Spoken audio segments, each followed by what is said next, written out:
Hi, welcome to Live Today. I'm Randy Robison. I've got Pastor Mike Hayes with me with Covenant Church, based in Carrollton, but with churches all over the Dallas-Fort Worth area, actually.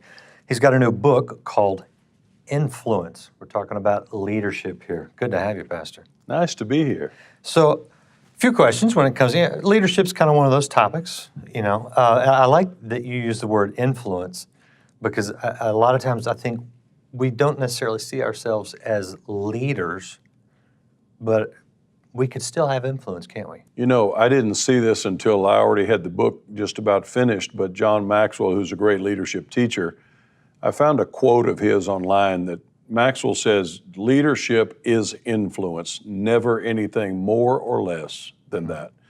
So there's influencers in every stripe. I mean, Mother Teresa went to feed starving children, but became one of the great influencers in the world. I don't think she set out to say, if I can feed some hungry children, I'll be this great influencer. So let me ask it this way. Should we seek, as Christians, should we seek the title of leader, or should we cultivate the ability to influence others and have that leadership quality? I think probably some of the greatest leaders in the world probably are unlikely, if you interviewed them, to say, did you set out to be a leader? I know for me, if I never sought a classification of leader. I saw a need and wanted to make a difference. Felt like that somehow if I did something, maybe this could be better. And that's kind of how you just start putting one foot in front of the other, and pretty soon you are one. Yeah, find a need and fill it, as they say. So how do we go about actually doing that? Well, if I could go back just a minute and tell you how this started. Yeah. And I think for me, I was kind of retracing the steps of Paul the Apostle, and I was in Ephesus looking at the archaeology of the church that was there that he built, and John, who pastored it, and Mary, Jesus' mother, lived out her years there. Ephesus was a great Christian center in the first century. But I also realized on that trip, I went to Rome, I went to Athens, I went to Ephesus, I went to Corinth, I went to those places that were in Paul's day, in the first century. Those were the New York cities and Parises and Romes of the day. Right. So I had an epiphany of sorts, and to me, my mission, and hence kind of the church's mission, had always been, I could say primarily, to places of great physical need, third world countries, and places that needed water and food and those kind of things, which is wonderful, necessary, and Jesus told us to care for the poor, and we should always do that. So I'm not espousing one over the other, but I am saying that I feel like we've done one without the other. Here's what I mean. In Acts chapter 9, when Paul was converted from Saul, and God spoke to the disciple Ananias to disciple Paul, and he said, he's one of us now, he's okay, because he was afraid of him. And he said, I want you to baptize him. He's ready for that. And I want you to tell him that his calling is to the Gentiles, to kings, and to the house of Israel. Gentiles and house of Israel are ethnic or national designations. Kings is a positional designation. So I feel like that we as the church now, if you will, have the same kind of call as Paul was introducing, which is, I think we should reach Gentiles, we should reach the house of Israel, we should reach kings. So sort of the forgotten message of the kingdom is the forgotten kings of the message. We've left out those high places of influence that really need godly leadership. And it's like, let them do that and we'll just take care of this. Let me use this example real quickly. In Israel, during Jesus' ministry, he really loved the Upper Galilee.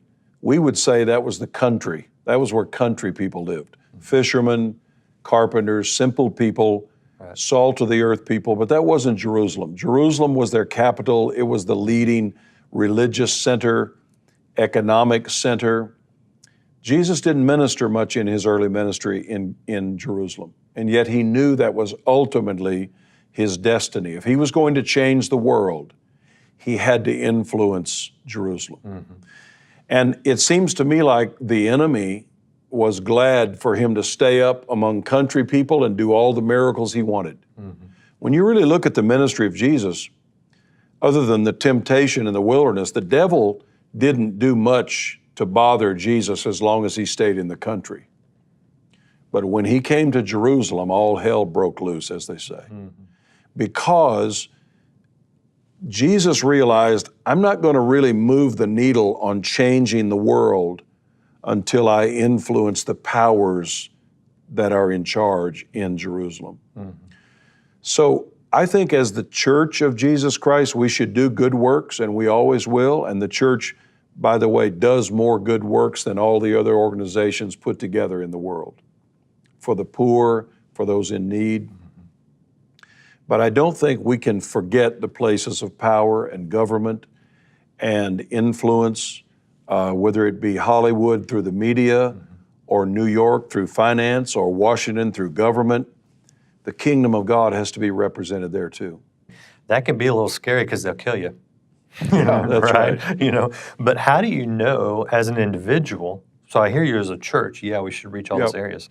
Obviously, one person can't do it all, one person shouldn't do it all. How do you know as an individual whether you are called to the country, the city, Hollywood, finance, politics? How do you know? Well, that's a good question. That's a big question. I think the shortest way that I could answer that is that we have to live our lives one day at a time, and I think we have to live our calling the same way. Mm-hmm. I don't think you can say, I'm called to this gargantuan something that's out there so far in the distance we can't reach it. You know, the proverbial carrot in front of the rabbit only works if the carrot is close enough for the rabbit to see. Yeah. And if we jump, I want to be a world-changing leader. Right. And right now we're, flipping burgers. Right. Not bad, but that's not going to change the world. It's too far out there. Yeah. How about this? Let's decide I'm going to live my life one day at a time, and today I'm going to try to influence someone into a better life in something I can tangibly do for them. Yeah. And it might be as simple as an encouraging word. Yeah. You know, there was a young lady, Kathy and I were at a restaurant the other day, and she had such a bright smile, and yet I could just sense the weight of the world, like it, on her, and come to find out, she had children at home, she was a single mom, she's working 2 jobs. But I just said to her, you know what? I see something. First time we'd ever met her. She's waiting on us at the table. I sense something really special on your life. Is there anything we could pray with you about? Well, it just opened up. And, I'm convinced, not because of me, but I'm convinced that Kathy and I influenced that girl's life in a positive way. Absolutely. And then she met us. I told her where I was speaking. She met us at church on Sunday, and the Lord changed her life. And I think she's got a great future. Mm. Well, that's the way influence works for me. It just has to be one day at a time. And then it's amazing how God, the principle is, Jesus said, if you can be trusted with little, then I'll trust you with much. I'll give you more. I think if we just day to day say, I'd like to influence someone in a positive way that would make their life better, make their burden lighter, then I believe that God starts looking at that saying, you know what? I've been watching Mike, I've been watching Randy, I think I can trust them with more. And pretty soon you end up like, and I'll return for just a moment back to the Apostle Paul. How does a guy journey to Rome as a prisoner in shackles? And the next thing we hear from him, he's writing to the Philippian church saying in chapter 4, I send greetings from all the saints here, and especially those of Caesar's family. This guy landed there as a prisoner. All of us have debilitating things in our lives we could blame. Yeah. Paul washes up, with due respect, onto the shores of Rome like a drowned rat, in shackles, and ends up pastoring Caesar's family. Yeah. There was some influence going on somewhere in there. Absolutely. Good stuff, and very practical ways that we can all have an influence. If someone wants to get the book, or follow, some sermons or something like that, what's the best Sure. place for them to go? MikeHayes.org is the best place to go. The resources are all there. And what I do in this book is we talked about some of really what brought it about, but then what I did is just, and it's not a thick book, it's 100 pages on purpose, what I put in there, which is really the 10 principles that I believe are the key things.